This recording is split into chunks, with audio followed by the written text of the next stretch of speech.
Subscribe now and press the bell icon. Never miss an update. Question number 11 कहता है साबुन एवं अपमार्जक में अंतर बताइए। साबुन और अपमार्जक में अंतर बताना है, तो इसका आंसर है एक तरफ हम साबुन लिख लेंगे, एक तरफ अपमार्जक लिख लेंगे।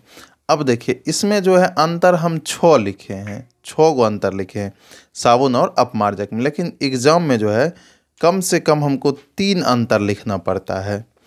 तो कोई भी 3 गो याद कर लेंगे और एग्ज़ाम में लिख देंगे। अब देखिए साबुन क्या है, कहता है यह वसीय अम्लों के, साबुन जो है यह वसीय अम्लों के सोडियम तथा पोटासियम के लवण होते हैं। और अपमार्जक यह सल्फोलिक अम्लों के, यह सल्फोलिक अम्लों के, यह वसीय अम्लों के और यह सल्फोलिक अम्लों के सोडियम या पोटासियम लवण होते हैं। ठीक है, पहला क्या कहता है साबुन में यह वसीय अम्लों का उच्च लवण होता है सोडियम और पोटासियम का, और यह जो है सल्फोलिक अम्लों के लवण होते हैं सोडियम या पोटेशियम के। अब देखिए इसमें सिंगल बॉन्ड COONA समूह होता है, किसमें, साबुन में। इसमें जो है सिंगल बॉन्ड COONA समूह होता है। और अपमार्जक में क्या होता है, सिंगल बॉन्ड SO3Na समूह होता है। अपमार्जक में सिंगल बॉन्ड SO3Na समूह होता है। अब देखिए साबुन यह प्रायः बायोडिग्रेडेबल होते हैं। साबुन क्या होते हैं, यह प्रायः बायोडिग्रेडेबल होते हैं। और अपमार्जक में क्या होता है, कुछ बायोडिग्रेडेबल भी होते हैं और कुछ बायोडिग्रेडेबल नहीं होते हैं। अब देखिए साबुन यह त्वचा के लिए हानिप्रद होता है। साबुन जो है त्वचा के लिए क्या है, हानिप्रद होता है। और अपमार्जक क्या है, यह त्वचा के लिए हानिप्रद नहीं है। पचमा देखते हैं, कहता है यह कठोर जल, अम्लीय जल तथा लवणीय जल के साथ अच्छी तरह से कार्य नहीं करते हैं।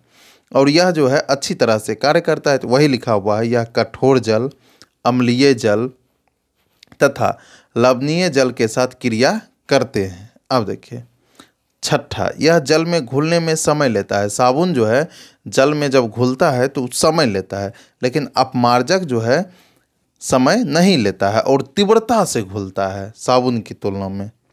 चलिए फिर से देखते हैं, साबुन और अपमार्जक में हमको अंतर बताना था, तो एक तरफ हम साबुन लिख लेते हैं और एक तरफ अपमार्जक लिख लेते हैं। साबुन क्या है, यह वसीय अम्लों के सोडियम तथा पोटेशियम लवण होते हैं।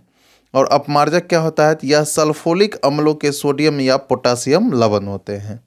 अब देखिए इसमें सिंगल बॉन्ड COONA समूह होता है, इसमें सिंगल बॉन्ड SO3Na समूह होता है। यह प्रायः बायोडिग्रेडेबल होते हैं। अब अपमार्जक में कुछ बायोडिग्रेडेबल होते हैं तथा कुछ बायोडिग्रेडेबल नहीं होते हैं। चौथा, यह त्वचा के लिए हानिप्रद है, यह त्वचा के लिए हानिप्रद नहीं है। पाँचवा, यह कठोर जल, अम्लीय जल तथा लवणीय जल के साथ अच्छी तरह से कार्य नहीं करते हैं साबुन, लेकिन यह जो है अच्छी तरह से कार्य करते हैं। अब यह जल में घुलने में समय लेता है और अपमार्जक जल में घुलने में समय नहीं लेता है। तो इसमें देखिए हम 6 गो अंतर लिखे हैं, लेकिन एग्ज़ाम में जो है यह 2 नंबर का प्रश्न आता है। देखिए जब 5 नंबर का आएगा तो कम से कम 5 या 6 लिखना ही पड़ेगा, लेकिन 2 नंबर का ही प्रश्न पूछा जाता है। और जब 2 नंबर का पूछेगा तो हम कम से कम 3 अंतर लिखेंगे। किसी में भी अंतर पूछे तो कम से कम 3 अंतर लिखना पड़ता है हमें। अब क्वेश्चन नंबर 12 की तरफ चलते हैं। 11 तक हम पढ़ चुके हैं। 12 कहता है समव्यवता किसे कहते हैं, एक उदाहरण दे।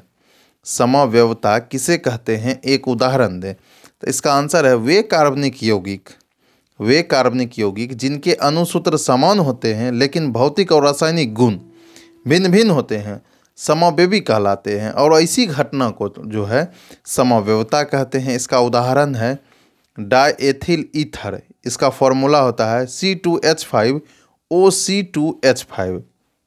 इसका फॉर्मूला क्या होता है, डायएथिल ईथर का C2H5 बीच में O फिर C2H5। और मेथिल प्रोपिल ईथर, इसमें भी देखिए CH3O C3H7, CH3O C3H7। फिर से देखते हैं समव्यवता किसे कहते हैं, एक उदाहरण दे।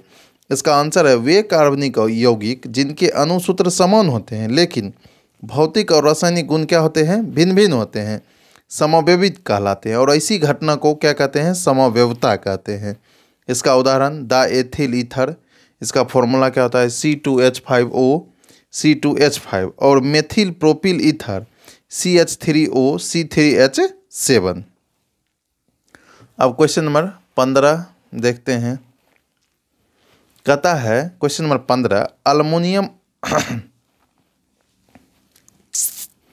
अल्मुनियम अत्यंत क्रियाशील धातु है, फिर भी इसका उपयोग खाना बनाने वाला बर्तन बनाने में क्यों करते हैं? एल्युमिनियम जो है बहुत ही क्रियाशील धातु है, फिर भी उसका उपयोग जो है खाना बनाने वाले बर्तन में क्यों किया जाता है?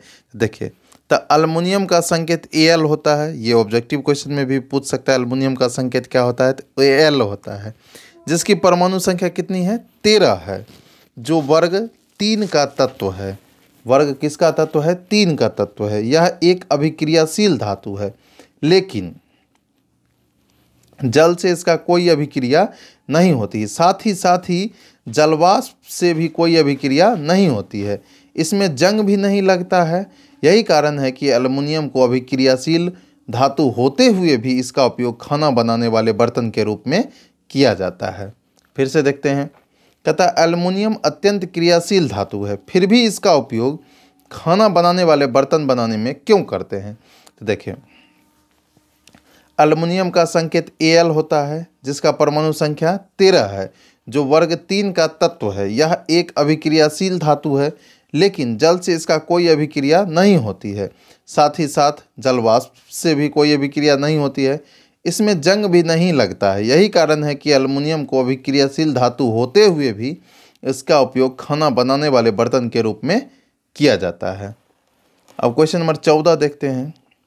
क्वेश्चन नंबर 14 कहता है उत्कृष्ट गैसों को अलग अलग या अलग समूह में क्यों रखा गया है? उत्कृष्ट गैसों को अलग समूह में क्यों रखा गया है?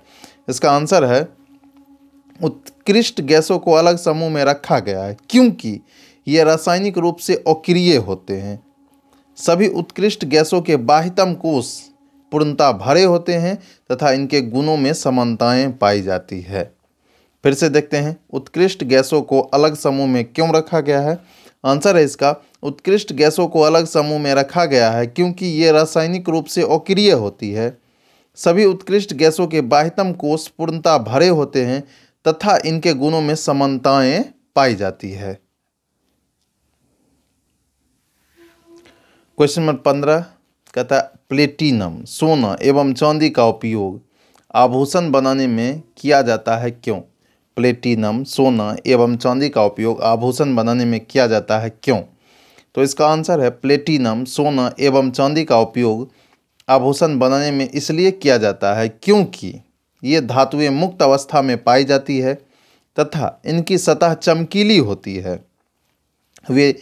ये धातुएं पर वायुमंडलीय जल वाष्प एवं ऑक्सीजन का अधिक प्रभाव नहीं पड़ता है। यही कारण है कि इन धातुओं का उपयोग गहना बनाने या आभूषण बनाने में किया जाता है। फिर से क्वेश्चन देख लेते हैं। प्लेटिनम, सोना एवं चांदी का उपयोग आभूषण बनाने में किया जाता है क्यों? इसका आंसर है प्लेटिनम, सोना एवं चांदी का उपयोग आभूषण बनाने में इसलिए किया जाता है क्योंकि ये धातुएं मुक्त अवस्था में पाई जाती है तथा इनकी सतह चमकीली होती है। ये धातुएं पर वायुमंडलीय जलवाष्प एवं ऑक्सीजन का अधिक प्रभाव नहीं पड़ता है। यही कारण है कि इन धातुओं का उपयोग गहना बनाने में किया जाता है। अब क्वेश्चन नंबर 16 की तरफ चलते हैं। कहता है इथेनॉल से इथेनोइक अम्ल में परिवर्तन को ऑक्सीकरण अभिक्रिया क्यों कहा जाता है? इथेनॉल से इथेनोइक अम्ल में, इथेनॉल से जब इथेनोइक अम्ल में परिवर्तित हो जाता है तो उसको ऑक्सीकरण अभिक्रिया कहते हैं। तो क्यों कहते हैं? तो देखिए, इसका आंसर है इथेनॉल से इथेनोइक अम्ल में परिवर्तन को ऑक्सीकरण अभिक्रिया कहते हैं क्योंकि दहन करने से कार्बनिक यौगिकों को सरलता से ऑक्सीकृत किया जा सकता है। रासायनिक क्रिया से ऑक्सीकरण करके यह कार्य किया जा सकता है। अल्कोहल को कार्बोक्जिलिक अम्ल में बदला जा सकता है। फिर से देख लेते हैं, इथेनॉल से इथेनोइक अम्ल में परिवर्तन को ऑक्सीकरण अभिक्रिया क्यों कहा जाता है? इसका आंसर है इथेनॉल से इथेनोइक अम्ल में परिवर्तन को ऑक्सीकरण अभिक्रिया कहते हैं क्योंकि दहन करने से कार्बन यौगिकों को सरलता से ऑक्सीकृत किया जा सकता है। रासायनिक क्रिया से ऑक्सीकरण करके यह कार्य किया जा सकता है। एल्कोहल को कार्बोक्सिलिक अम्ल में बदला जा सकता है। अब क्वेश्चन नंबर 17 कहता है संयोजी इलेक्ट्रॉन क्या है। भैया संयोजी इलेक्ट्रॉन क्या है और सोडियम परमाणु में स्थित संयोजी इलेक्ट्रॉन की संख्या लिखे। तो इसका आंसर है किसी तत्व के परमाणु के बाहरी कक्ष में उपस्थित इलेक्ट्रॉन की संख्या को संयोजी इलेक्ट्रॉन कहते हैं। अब देखिए, और एक और क्वेश्चन था सोडियम परमाणु में स्थित संयोजी इलेक्ट्रॉन की संख्या। तो सोडियम परमाणु में स्थित संयोजी इलेक्ट्रॉन की संख्या कितनी है? 1। फिर से क्वेश्चन, संयोजी इलेक्ट्रॉन क्या है? सोडियम परमाणु में स्थित संयोजी इलेक्ट्रॉन की संख्या लिखे। कहता है किसी तत्व के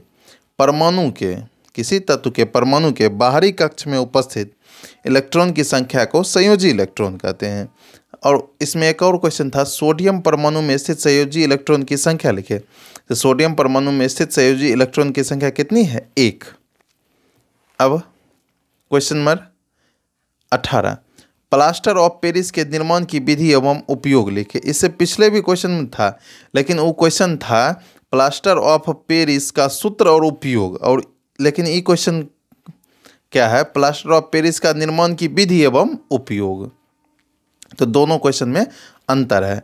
तो देखिए इसका आंसर क्या है? जिप्सम को 120 डिग्री सेल्सियस तक सावधानीपूर्वक गर्म करने के फलस्वरूप प्लास्टर ऑफ पेरिस बनता है। देखिए 2CaSO4 × 2H2O को जब जिप्सम का फॉर्मूला है 120 डिग्री सेल्सियस ताप पर गर्म करते हैं तो इसका जो है प्लास्टर ऑफ पेरिस बन जाता है। CaSO4 का होल ट्वाइस × H2O + 3H2O। अब देखिए उपयोग पीछे में भी पढ़े थे, टूटी हुई हड्डियों को जोड़ने में, मूर्तियाँ और खिलौने बनाने में, चौक बनाने में।